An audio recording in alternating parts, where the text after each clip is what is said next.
this is All Hood. All Hood is the lead writer on the Jedi Knight, and also wrote SWTOR 5, for those of you who let it kick your butt today. And go wrote The Smuggler, he's very proud. I don't see any hats. I don't see any Star Wars hats out there. Nobody beat SWTOR 5 out there today, huh? Ooh. Losers. All right, now let's have a friendly Q&A.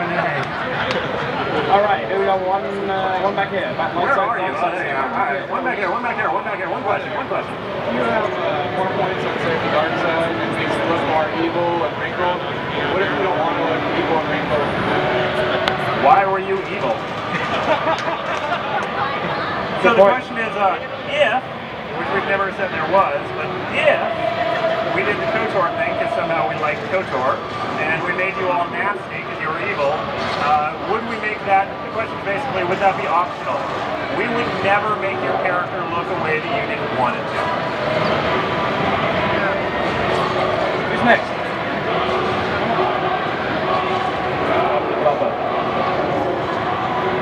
Okay, so how do you balance the soldier? Just eat that mic. Just like make love to it. There you go. Get it in there. I can't hear you. How do you balance the soldier so that he's not just getting ruined by Jedi and Sith all the time? Repeat that. How do you balance the trooper so he's not getting killed by Jedi and Sith all the time?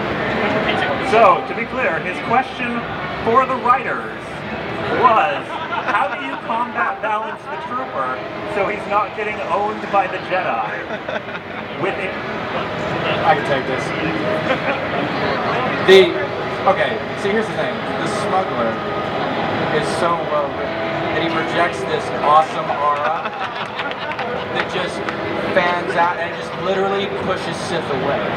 And it just clears a path. So, no, it's, you know, I'm going to turn it back over to Dan now because he's got a better answer than I. So one of the things we wanted to make sure right from the beginning was that you were playing the best of the best, right? It's why we put Adam Squad together, it's why we put this up. You always need to make sure that the people that are playing are the most successful.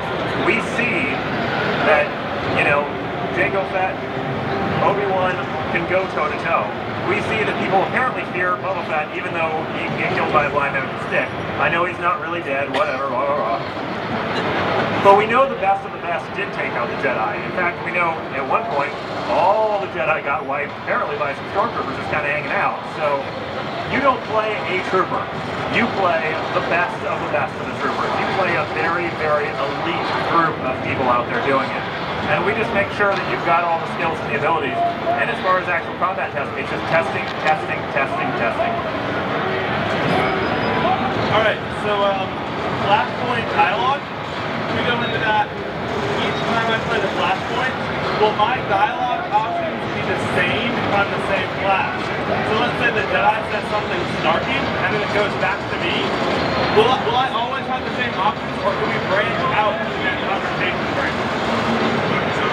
So the question there, as I understand it, is basically, are there different paths to go through the conversation?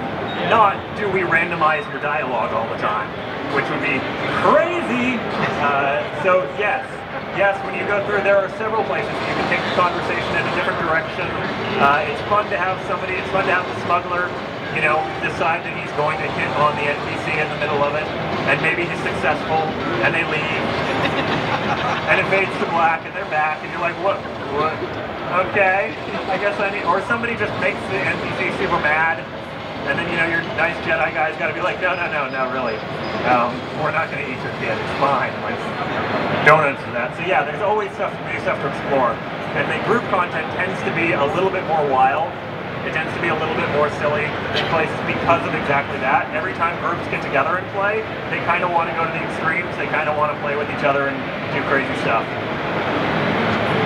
I just want to add something to that real quick, which is that, of course, you know, every time that a conversation option comes up, you've got 3 choices, you know, so it's going to take a few playthroughs to hit all those lines of dialogue and to uncover all the options. And every once in a while, you may say something that opens up a whole new branch that you didn't even know was there. I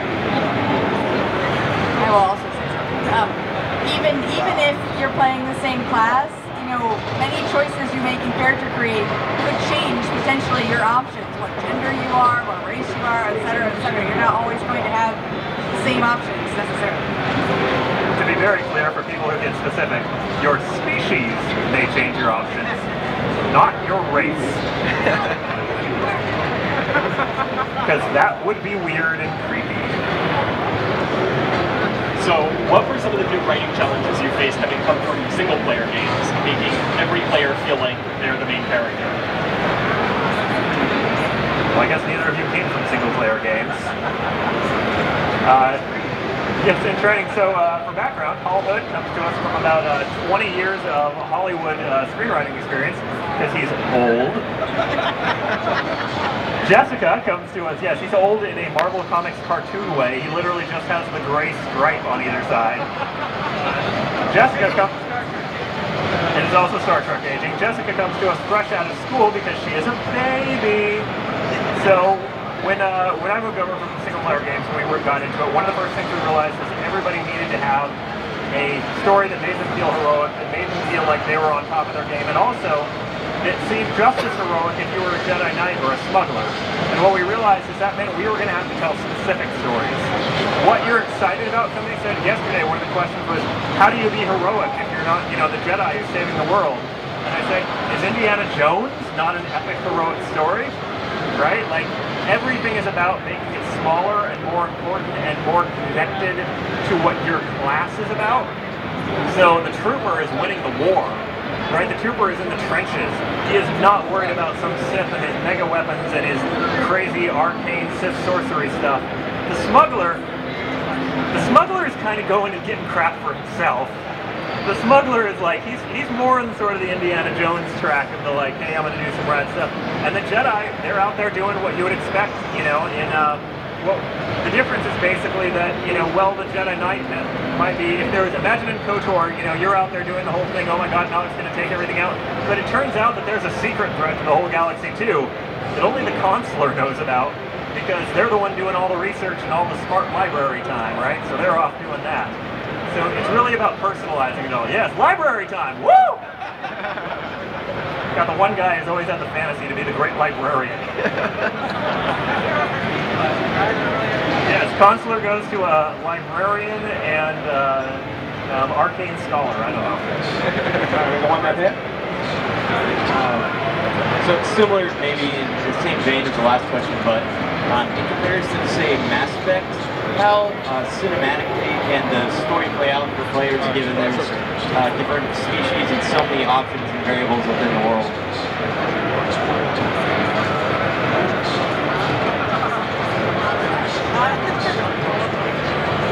How different can the cinematics play out based on the different species and gender choices you pick, correct? That's the question.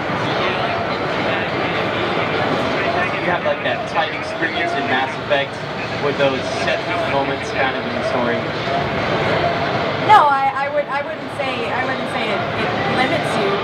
Like we said, in the same way in the dialogue options, your dialogue options can change based on those choices. Your cinematics might change based on those choices attached to those dialogue options.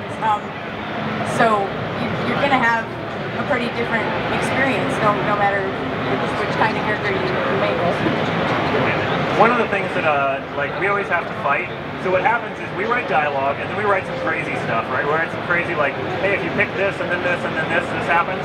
And then cinematics comes in and they make an amazing cinematic for this really, really rare event. And then somebody else comes in and they say, okay, now you have to make that event fire all the time because it's too cool to miss. And then we have to fight that and go, no, you ruined the whole point. The whole point is it's super rare. Yes, there is an incredibly amazing cinematic for a trooper who goes and saves a whole bunch of people from a bombing and then decides to shake them all down for money. And it's actually a beautiful cinematic they did that I'm hoping not a lot of people ever see. But it's those little gems like that that cause you to talk among your friends, to talk among other people. And yeah, for instance, one of the big ones that shows up, when you go to Haw as a Chiss Imperial agent, it's the first place you run into the Chiss as a culture, and your story is very different because you played a Chiss. The Chiss know who you are, they trust you, like, it's a totally different experience. And people just stop and are very surprised. So the basic, much like everything else, what we decided to do was just go hard and do a whole lot of way too much of it. I'll just add to that, I know I'm doing my job right when the cinematics designers come to my desk, and first they punch me in the back of the head, and then they hug me.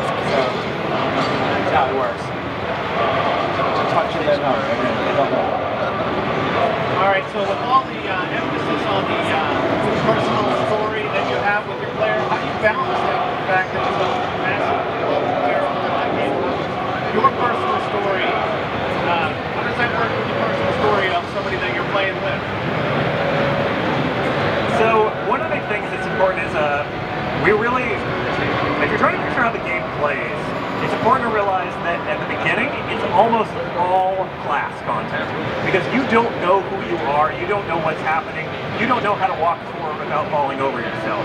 So we really take your origin worlds to push your class content. You learn your role, you learn who you are, you learn your story, and then your class content backs off a little bit.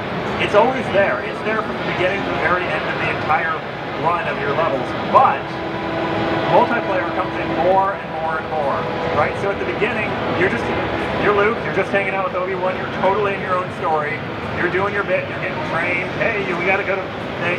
Once you get the whole party together, now you guys are all going to the Death Star, you're all doing this stuff, but then you gotta break, right? You gotta go back to your class store, you gotta go to Dagobah by yourself and deal with this crazy little green guy and like figure out how to be a Jedi.